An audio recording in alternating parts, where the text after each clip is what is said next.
ihsan wa asyhadu an la ilaha illallah wahdahu la syarika lah wa asyhadu anna sayyidana Muhammadan abduhu wa rasuluh.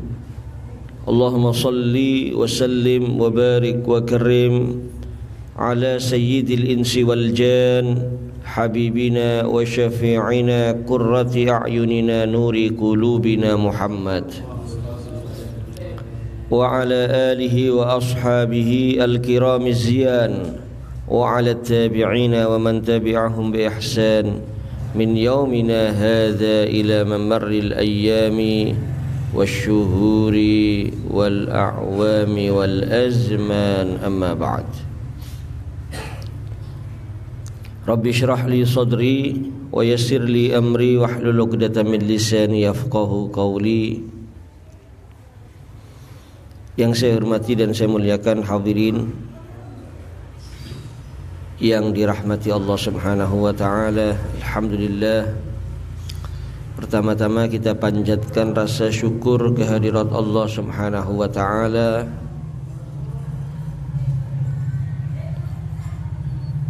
kita di pagi hari ini dikumpulkan dalam satu majelis yang insyaallah penuh barokah, dituruni rahmat, sekaligus menjadi tambahan sangu kita untuk menghadap Allah Subhanahu wa taala. Salawat serta salam kita haturkan, kita hadiahkan kepada junjungan kita, teladan kita, Nabi besar Muhammad sallallahu alaihi wa alihi wasallam.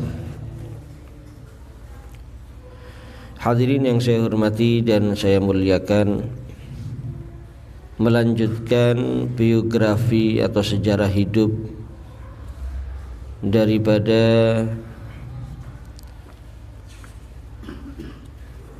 pengarang kitab Ajalatus Sibaq ila Makarimil Akhlaq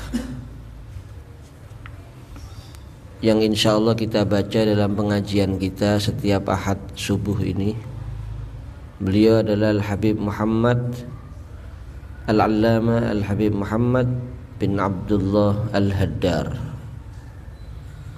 Harapannya ketika kita membaca sejarah hidup beliau, kita bisa tasyabbuh, menyerupai, kita bisa meniru, ya, apa yang telah beliau lakukan di masa hidupnya. Karena dengan meniru orang-orang yang soleh, illam takunu mithlahum fatashabbahu inna tashabbuha bil kirami falahu. Kalau kamu enggak bisa seperti mereka, persis angel, repot. Dari niru aulia persis niku repot. Mungkin belum levelnya kalau kita. Niru Habib Ja'far bin Syekhon, Habib Ja'far bin Syekhon niku setiap hari khatamal Quran. Kata niru kaya ngono ya kira. Ndak bisa kita. Sak jusai bendina pun alhamdulillah. Niru Syekh Abdul Qadir Jailani. Tiap malam niku wiritan salat sunnane 1000 rakaat. Gak mungkin bisa kita. Ngtrawe 20 rakaat dolek sing paling cepet buyarimu musalla mek masjid. Jadi kalau suruh persis seperti para aulia, para sholihin, waduh berat para hadirin, enggak mampu kita. Habib Abdullah bin Husin bin Thohir niku sholawate bendina 20.000. Sholawat nang Kanjeng Nabi 20.000. Kate niru kaya ngono ndak iso, paling ndak. Walaupun gak persis, menyerupai lah. Ojo gak maca Quran, ojo gak wiritan, ojo gak zikir, ojo gak qiyamul lail, masih gak 1000 rakaat, 2 rakaat, seperempat jam durunge subuh.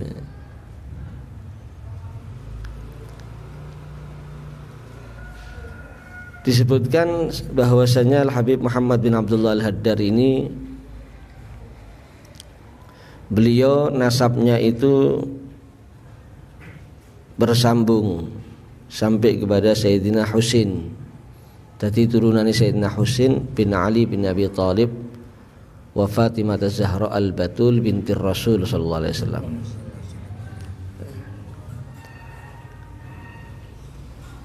Karena anak cucu Rasulullah itu ada dua jalur. Ada yang Sayyidina Hasan, ada yang Sayyidina Husain. Putrane Sayyidina Ali bin Abi Thalib dan Fatimah Az-Zahra Al-Batul. Beliau salah satu keturunan Sayyidina Husain.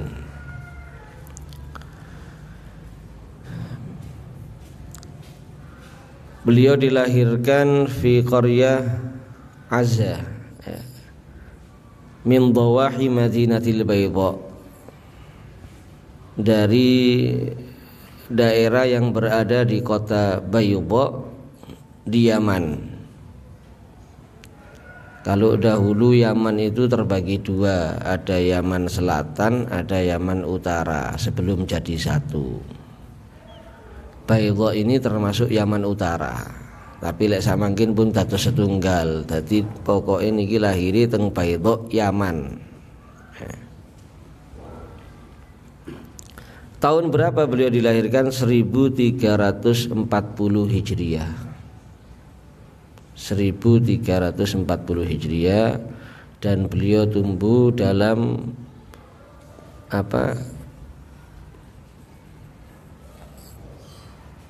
satu pendidikan yang baik, ya. Tumbuh berkembang dalam kemuliaan dan keutamaan. Guru utama beliau wa akhadal ma'arif an walidihil adib Abdullah al-Mulaqqab al-Haddar. Guru utama beliau adalah ayahnya sendiri, yaitu Al-Habib Abdullah yang dijuluki dengan Al-Haddar. Karena memang guru pertama dari anak itu orang tua, para hadirin. Lek tiyang sepune niku ngajari sing sae-sae teng anake, ya insyaallah jadi anak yang baik. Tapi lek tiyang sepune ngajari sing boten sae, nggih boten sae kelakuane anak. Karena anak itu mulai bayi baru lahir tinggal sama siapa sih? Gak ono ceritane bayi kayak lahir dele pondok.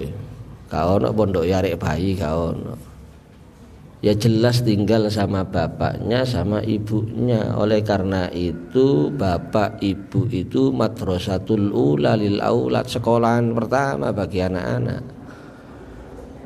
Bapak ibu itu guru pertama bagi anak-anaknya. Makanya ini kok ojo dientengno niku.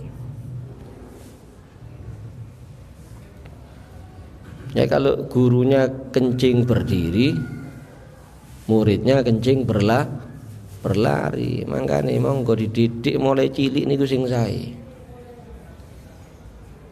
Nah, dikasih contoh yang baik. Kita lihat semua para aulia niku mulai kecil mendapat pendidikan yang baik dari orang tuanya. Sebelum kemana-mana orang tuanya sudah membimbing dengan baik, para hadirin. Itu karena yang dilakukan mulai kecil, yang dibiasakan mulai kecil, bahkan yang didengar dan dilihat mulai kecil itu jangan dikira tidak berpengaruh. Karena kadang-kadang keteledoran orang tua di sini, oh si cilik ae gak apa-apa, direken boten berpengaruh. Padahal mulai kecil itu sudah berpengaruh semuanya. Pintu masuknya mana? Pintu masuknya itu ya telinga sama mata. Oleh karena itu dalam salah satu kitabnya Al-Habib Abdullah bin Alawi Al-Haddad, Inna sam'a wal basara, dia menyatakan inna sam'a wal basara, babani maftuhani ilal qalbi yasiru ilaihi kullu ma yadkhulu minhuma. Pendengaran dan penglihatan, berarti kuping kali meripat, kuping kali meripat. Babani maftuhani itu seperti dua pintu yang terbuka. Yadkhulu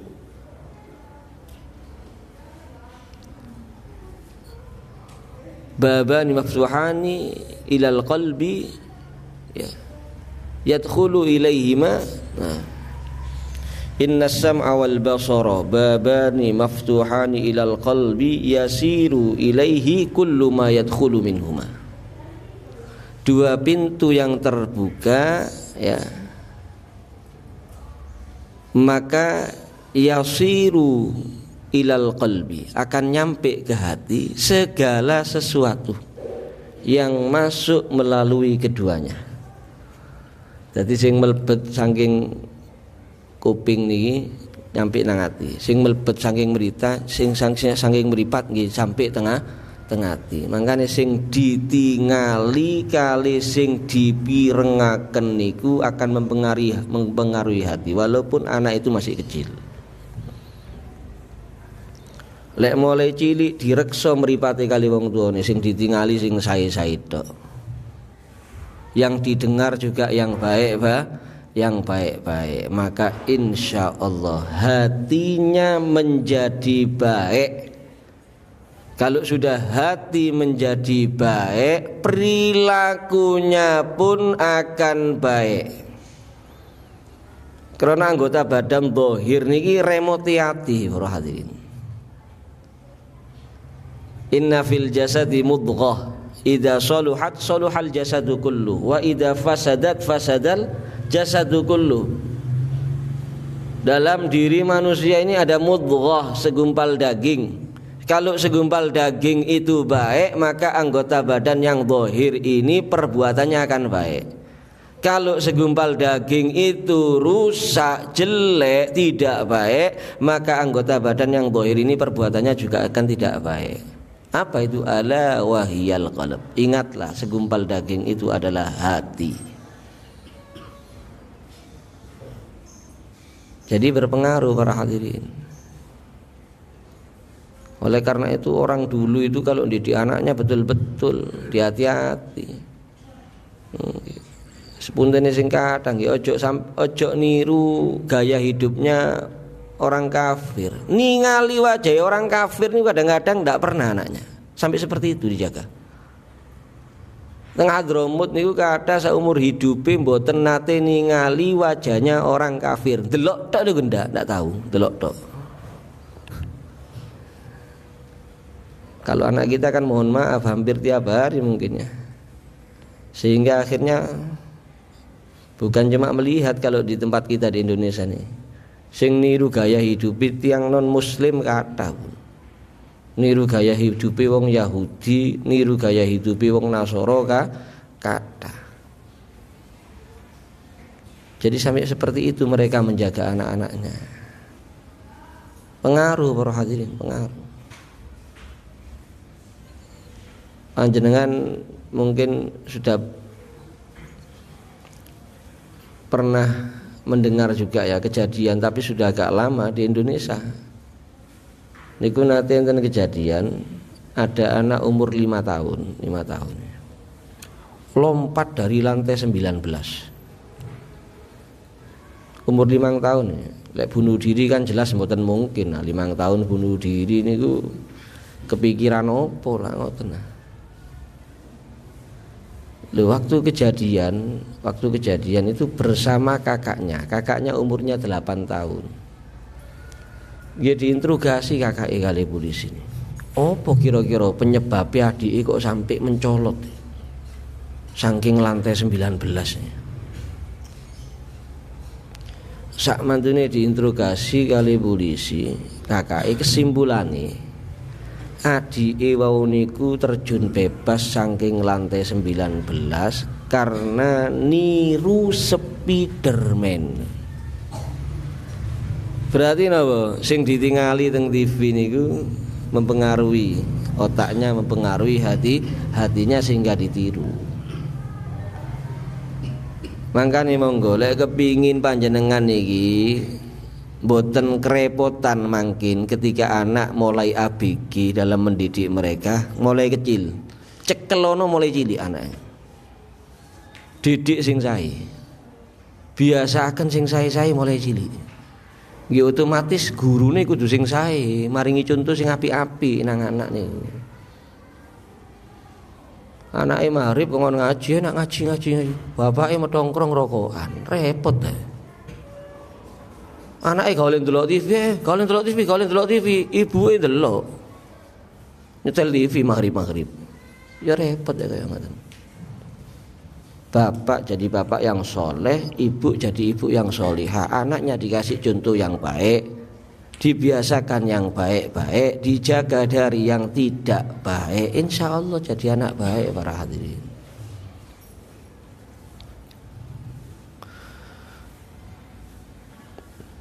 Dan itu hadiah yang paling utama untuk anak kita para hadirin.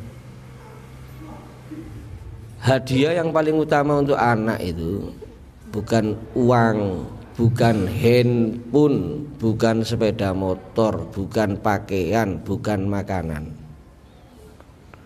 Dawuh Kanjeng Nabi Muhammad SAW, manahala walidun waladahu min nahlin afdhala min adabin hasan. Tidak ada satu hadiah dari seorang ayah, dari orang tua untuk anaknya yang lebih utama daripada pendidikan yang baik. Lek sampean maringi duit maring ngono entek, tapi lek sampean maringi pendidikan sampai panjenengan teng kuburan ndak entek niku pendidikan niku. Lek didamel kali anak jenengan ngalir terus ganjarane teng tiyang sepuh teng pesareane. Aja kuwatir sampai akhirat ngalir. Orang tua zaman dahulu didik anaknya para hadirin. Sebagian mereka anak isi bayi procot nih loh.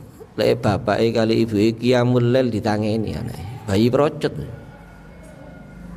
Kon salat kan mboten saged, kon zikir gak iso, ndonga ya gak iso, tapi dilatih mulai bayi pun terbiasa qiyamul lail lan ningali tiyang sepune qiyamul lail. Sampai kaya ngoten. Habib Abdul Qadir bin Ahmad As-Segaf niku teng manaqib niku dijelasaken di antaranya mulai umur 5 tahun niku pun ditangeni qiyamul lail kali tiyang sepune. Dadi mulai 5 tahun niku mboten nate ninggal qiyamul lail sampai wafat. Mulai umur 5 tahun. Ya pantas kalau mereka jadi orang-orang yang mulia, jadi orang-orang yang hebat. Termasuk ini yang kita baca manaqibnya ini beliau Al Habib Muhammad bin Abdullah Al-Haddar, guru pertamanya dan utamanya ayahnya sendiri. Kemudian juga belajar ke yang lain, termasuk ala Muftil Baydha, kepada Mufti Baydha yang di saat itu yaitu Asy-Syaikh Muhammad bin Husain Al-Haythami, dan banyak menghafal. Ya, kepada guru beliau Mufti Baydha Syekh Muhammad bin Husain Al-Haythami ini beliau banyak menghafal matan-matan ilmu-ilmu agama, ya, atau ilmu-ilmu alat juga banyak beliau menghafal, ya, ilmu nahwu, ilmu al-arabiyah. Kemudian tahun 1358 beliau berangkat untuk menimba ilmu ke Hadramut, dan yang dituju yaitu kota Tarim. Karena kota Tarim itu kota ilmu, banyak ulama-ulama hebat di sana, bahkan banyak daripada para aulia wassalihin di kota Tarim. Jadi beliau tahun 1358 beliau lahir tahun 1340, berarti usia beliau berapa? 18 tahun. Ya, usia beliau 18 tahun berangkat mondok. Lek gampang-gampangane sak mangkin iki berangkat mondok teng Tarim teng Hadramut, ya.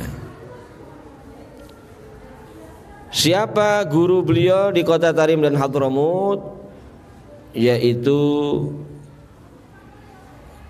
Syekhul Masyayikh, gurunya para guru ini, sebagai tempat kembalinya para ulama di zamannya, ya, yaitu Syekhul Islam Al-Habib Abdullah bin Umar Asy-Syatiri, ayah daripada Al-Habib Hasan dan Al-Habib Salim, ya, Al-Habib Abi Bakar dan Al-Habib Mahdi Asy-Syatiri, ya. Ini beliau adalah guru beliau di kota Tarim. Beliau menimbah ilmu di Rubat Tarim selama beberapa tahun. Bahkan ketika gurunya melihat, Al-Habib Abdullah bin Umar Asy-Syatiri melihat semangatnya Habib Muhammad bin Abdullah Al-Haddad ini, kemudian kecerdasannya, gurunya berpesan ketika masih di pondok ini, berpesan, nanti kamu kalau sudah pulang lek wis boyong teko pondok, gayo pondok di kono. Jadi sampai dipeseni kayak ngoten kali guru ini. Ketika dilihat semangatnya dalam menuntut ilmu, hausnya dengan ilmu luar biasa, terus cerdas. Kamu nanti kalau pulang ke Baydha, buka pesantren di sana. Itu pesan gurunya. Ya, insyaallah kita sambung lagi di pertemuan yang akan datang. Kita bisa ambil pelajaran, insyaallah ambil hikmah dengan membaca sejarahnya orang-orang yang soleh, sejarahnya para awliya wassalihin. Amin ya rabbal alamin. Kurang lebihnya mohon maaf. Wassalamualaikum warahmatullahi wabarakatuh. Bismillahirrahmanirrahim. ولما نظم الفكر من درار الأوصاف المحمدية عقودا توجهت إلى الله متوسلا بسيدي وحبيبي محمد صلى الله عليه وآله وسلم يجعل سعي فيه مشكورا وفعلي فيه محمودا وأن يكتب عملي في الأعمال المقبولة وتوجهي في التوجهات الخالصة والصلات الموصولة. اللهم يا من إليه تتوجه الآمال فتعود الظافرة وعلى باب عزته تحط الرحال فتغشاها من الفيوضات الغامرة. نتوجه إليك بأشرف الوسائل لديك سيد المرسلين عبدك الصادق الأمين سيدنا محمد الذي عمد رسالة العالمين، أن تصلي وتسلم على تلك الذات الكاملة مستودع أمانتك وحفيد سرك وحامل راية دعوتك الشاملة، الأب الأكبر المحبوب لك المخصص بشرف الأفخر من كل مواطن من مواطن القرب ومدهر، قاسم إمدادك في عبادك وساكك إرشادك لأهل ودادك، سيد القونين وأشرف الثقلين العبد المحبوب الخالص المخصوص منك بأجل الخصائص. اللهم صل وسلم عليه وعلى آله وأصحابه وآل حضرتك اقتراب من أحبابه. اللهم إنا نقدم إليك جاهد النبي الكريم ونتوسل إليك بشرف مقامه العظيم أن تلاحظنا في حركاتنا وسكناتنا بعين عنايتك، وأن تحفظنا في جميع أطوارنا وتقلباتنا بجميل رعايتك وحصين وقايتك، وأن تبلغنا من شرف القرب إليك وإلى هذا الحبيب غاية آمالنا، وتتقبل منا ما تحركنا فيه من نياتنا وأعمالنا، وتجعلنا في حضرة هذا الحبيب من الحاضرين، وفي طرائق اتباعه من السالكين، ولحقك وحقه من المؤدين، ولعهدك من الحافظين. اللهم إن لنا طمعا برحمتك الخاصة فلا تحرمنا، وذنونا جميلة هي وسيلتنا إليك فلا تخيبنا. آمنا بك وبرسولك وما جاء به من الدين، وتوجهنا به إليك مستشفعين أن تقابل المذنب منا بالغفران، والمسيء والسائل بما سأل، والمؤمل بما أمل، وأن تجعلنا ممن نصر هذا الحبيب ووازر ووالاه وظاهر وعم ببركته وشريف وجاده أولادنا ووالدينا وأهل قطرنا ووادينا وجميع المسلمين والمسلمات المؤمنين والمؤمنات في جميع الجهات، وأدم راية الدين القائم بجميع الأقطار منشورة، ومعالم الإسلام والإيمان بأهلها معمورة معنا وصورة. واكشف اللهم كربة المكروبين، واقضي دين المدينين، واغفر للمذنبين، وتقبل توبة التائبين، وانشر رحمتك على عبادك المؤمنين أجمعين، واكفي شر المعتدين والظالمين، وابسط العدل بولاة الحق في جميع النواحي والأقطار، وأيد بتأييد من عندك ونصر على المعاندين من المنافقين والكفار، واجعلنا يا ربي في الحسن الحصين من جميع البلايا واجعلنا يا ربي في الحسن الحصين من جميع البلايا واجعلنا يا ربي في الحسن الحصين من جميع البلايا وفي الحرز المكين من الذنوب والخطايا وأدمنا في الأعمال بطاعتك وصدق بخدمتك قائمين وإذا توفيتنا فتوفنا مسلمين مؤمنين واختم لنا منك بخير أجمعين وصلي وسلم على هذا الحبيب المحبوب للأجسام والأرواح والقلوب وعلى آله وصحبه ومن إليه منسوب وآخر دعوانا الحمد لله رب العالمين سبحان ربك رب العزة عما يصفون وسلام على المرسلين والحمد لله رب العالمين الصلاة والسلام عليك يا سيد المرسلين الصلاة والسلام عليك يا خاتم النبيين الصلاة والسلام عليك يا من أرسله الله رحمة للعالمين ورضي الله تعالى أصحاب رسول الله أجمعين آمين بسر الفاتحة الرحمن الرحيم مالك يوم الدين إياك نعبد وإياك نستعين